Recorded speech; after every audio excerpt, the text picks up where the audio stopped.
What's up everyone, welcome back to my channel. It's Rage the Modeler here, back with another video, and today we're going to be looking at a new model kit that I'm going to be working on for the next month or so.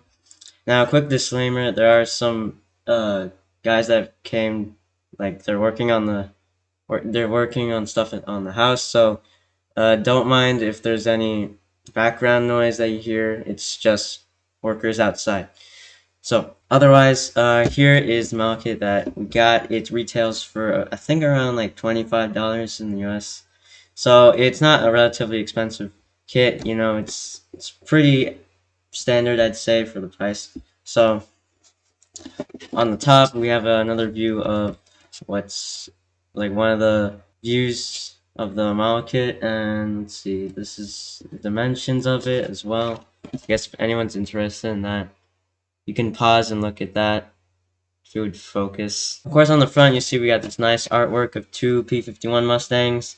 You'll see one in the back is dropping their fuel tanks, and then there is a ME-262 squadron behind them as well. Let's see, on the bottom, it gives you a list of all the paints you'll need, so I guess I could refocus this just so that you could see it. Okay, hopefully right there you can see all the colors of paint that you'll need for this kit. So if you're interested in purchasing this kit yourself, then you'll know which ones to get. Hopefully this view is good enough for you to see everything. Alright, right before we get into this unboxing, go down below, leave a comment on what you think about this model kit, and also leave a like if you are interested in content like this. So, without further ado, let's take off the box. I had previously inspected all the parts to make sure I didn't get scammed. I got this from Hobby Lobby, so they're very well trusted.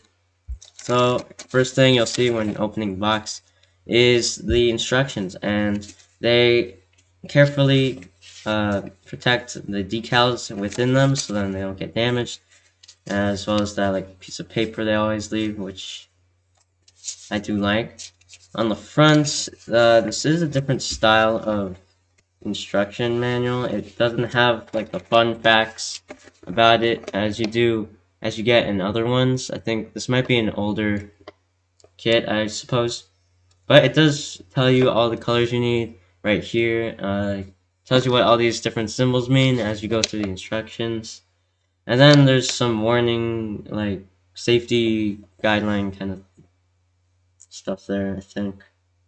Just like precaution to be careful. And otherwise, it's your standard instruction manual, except it's not stapled together, so it can be a little annoying to flip through the pages, but just be careful so you don't misarrange them. But the instructions are fairly easy to understand. The style is a lot different. They use these like different font and like these like black title blocks, and it just looks a little bit different to me. It's like I'm not familiar with this type of style, so at first when I was looking at it, I got really confused, but over time it seemed to make more sense to me.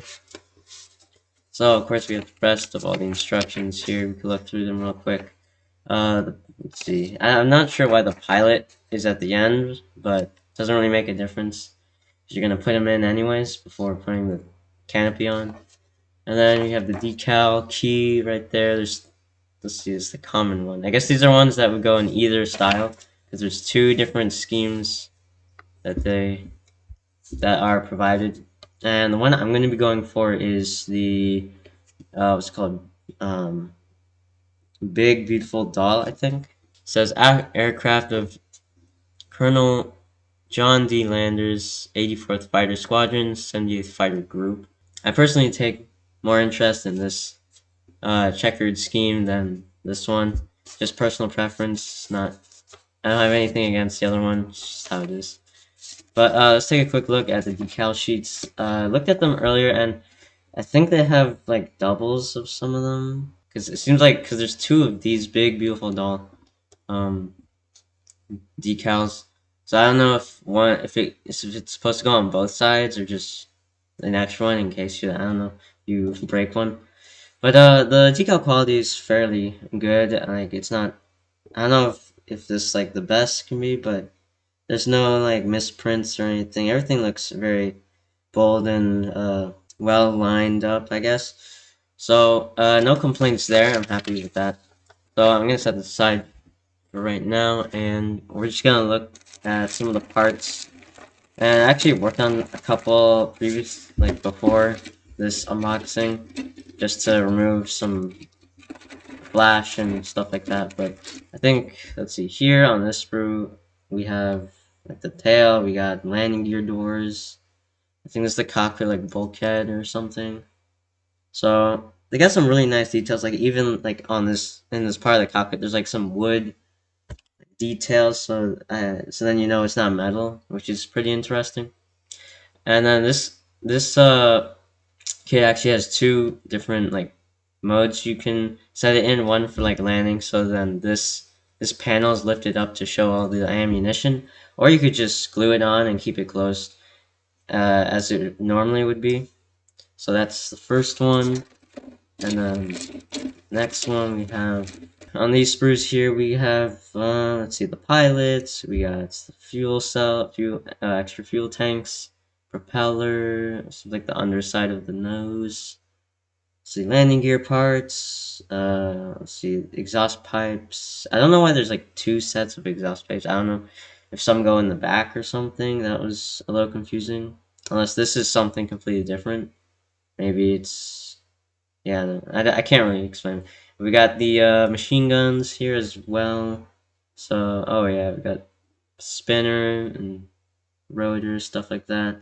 And this frame for the canopy, which I do like a lot. So that's looking very nice. Now, one mistake I probably made on previous rockets is that there's like a molding injection, like marking or something that's like a circle. And I'm not really seeing that on this kit, so that's nice. But here we have half of the fuselage. One of these like peg parts for like the wires is molded onto the fuselage, not like a separate part like in the F4U, which is alright, so you know it leaves less work to be done for that. Oh yeah, I almost forgot. I didn't get to show the inside of the cockpit details. Look at that. That's pretty nice here. I think I've showed. Yeah, I don't know. I really like all the detail that's packed into this, so I can figure out like what colors these all need to be. That's very interesting how they're able to incorporate all that. And then we have the underside of the wings, which I really admire the amount of detail that's packed into this small space. Like, wow, it's pretty amazing. So that's really cool. Of course, here we got the ailerons and all that stuff, so it's looking very nice. And then these extrusions for I'm assuming they're for the fuel tanks, or like, I think you can add, there's like rockets or something for these. We have the other half of the fuselage, similar, looks a lot similar to the other side, which would make sense. And then we got the two wing halves, which here, as I explained before, this is the option for the open ammunition cell or something. And then I think here this is for some guns, or I don't know if there's like two top tubes or something. Maybe for like maybe there's like a smaller machine guns, four smaller machine guns, then two bigger ones. I'm assuming that's why. But that's all the parts in the kit. So one thing I want to go over quickly is that this time, instead of building it in its landing position, I'm actually gonna build it in like a flying mode, you know. So I want these rear landing gear doors to be closed. So what I'm probably gonna have to do is cut these off, these little flaps that are the doors, and then either like somehow glue them and then like use filler to fix it, or just, I don't know. I'd have to figure something out, but it shouldn't be anything super difficult. There is a common habit of flash on the wings. I actually removed some, so it actually looks a lot better than it did before. So that's like one complaint I have about this kit, but it's not the biggest deal in the world. So that's everything that's in the kits. Let's see.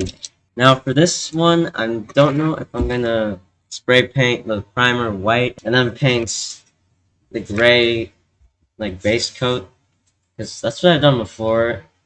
And I'm still not like completely sure what primer, like what exactly primer is, like where I could get some. So if anyone in the comments knows, that would be very useful. Now looking at the clear parts, I'm not going to take them out of the bag yet, just because I don't want to damage them or, you know, get any of my hand grease on them. So we can just take a quick look at them. They're very well molded. Of a higher quality, you know, I don't have any complaints about them. I just wish that I knew of a method to keep them clean, so I'll probably look up something like that on YouTube and find what product could clean them up and make them a lot more shiny.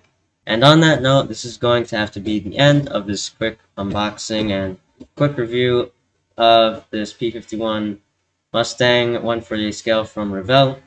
Hope you enjoyed my thoughts and opinions on it so far, and be sure to stick around and subscribe so that you can be updated on the build of this kit right here. Hope everyone is having a nice day, and I'll see you in my next video. Take care. See ya.